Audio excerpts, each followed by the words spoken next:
काशी में भगवान काल भैरवनाथ है।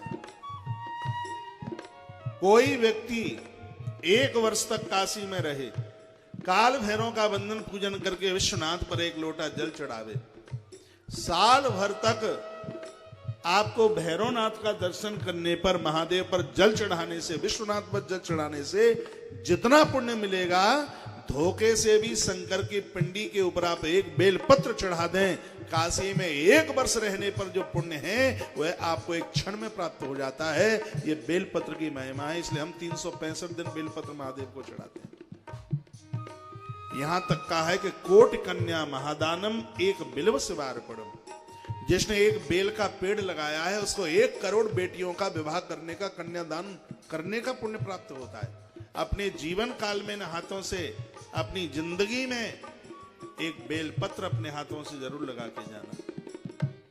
कोटि कन्या महादानम, करोड़ों कन्याओं के विवाह का, कन्यादान का पुण्य बेलपत्र का पेड़ लगाने का फल है। बेलपत्र की जड़ों में किसी 1 ब्राह्मण को बिठा के आप भोजन करा देते हैं, 10,000 ब्राह्मणों को भोजन कराने से जितना फल प्राप्त हो। लिंग पुराण में वर्णन आएगा, मैं विस्तार से उस समय वर्णन करूंगा। इतने फल की प्राप्ति होती है।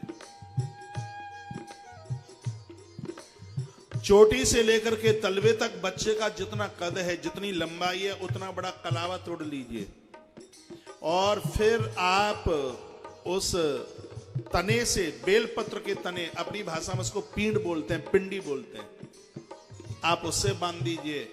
आपके बच्चों के ऊपर किसी का कुप्रभाव, कुसंगति का असर नहीं होगा। वर्तमान समय में संतान बिगड़ रही है गलत संगति से, हाथ काबू से बाहर जा रहे हैं बच्चे। आचार्य चाणक्य ने कहा कि तुम भले ही कितने भी बढ़िया हो, तुम्हारा कुनबा कितना भी बढ़िया हो, यदि तुम्हारे बच्चों को संगति बढ़िया नहीं मिली है तो कभी भी बालू की तरह आपके हाथों से खिसक लेंगे। तो बेलपत्र की तो बड़ी महिमा है। गौ माता के गोबर से बेलपत्र प्रकट हुआ है। कोटि कन्या महादानम 1 बिल्व शिवार्पणम, यह भगवान महादेव का बेलपत्र चढ़ाइए। इतना करने के तत्पश्चात दिया जल रहा है, थोड़े से चावल डाल दिए दीपक के ऊपर, दिया दिखाइए भगवान को। और उसके तत्पश्चात यदि आप प्रदोष की पूजा में ऐसा कर रहे हैं, नित्य की पूजा में तो थोड़ा बहुत जो भी भोग है, प्रदोष की पूजा में शिव महापुराण में 5 पौआ भोग की बात कही है। 5 पौए का कितना हो जाएगा? 4 पौए का हो गया 1 किलो, 5 का हो गया 1.25 किलो। और आपको ध्यान हो, अपने यहाँ पहले 1.25 किलो की बड़ी महिमा हुआ करती थी, 1.25 सेर जिसे कहते थे। शिव पुराण में लिखा है कि भगवान भोलेनाथ को 1.25 सेर का भोग।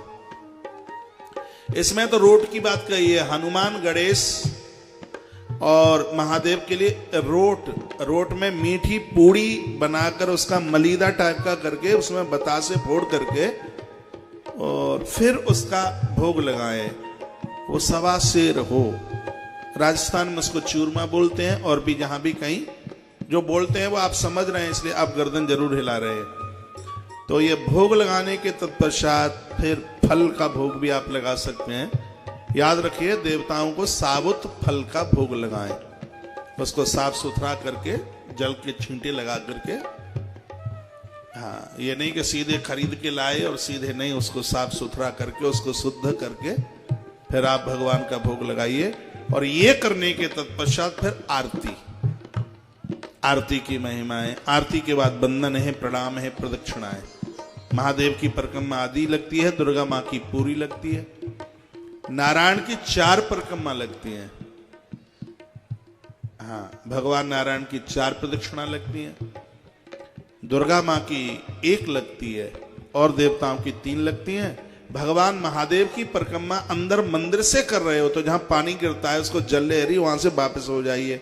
और मंदिर के बाहर से कर रहे हो तो आप पूरी परिक्रमा कर सकते हैं। तो ऐसी इस विधिवत पूजा के लिए भगवान कहते हैं, शिव समान प्रिय मोहि न दूजा। जिसने भगवान महादेव की विधिवत पूजा रोज की है वह मुझे इतने प्रिय है कि उनको मेरी भक्ति मिल जाती है।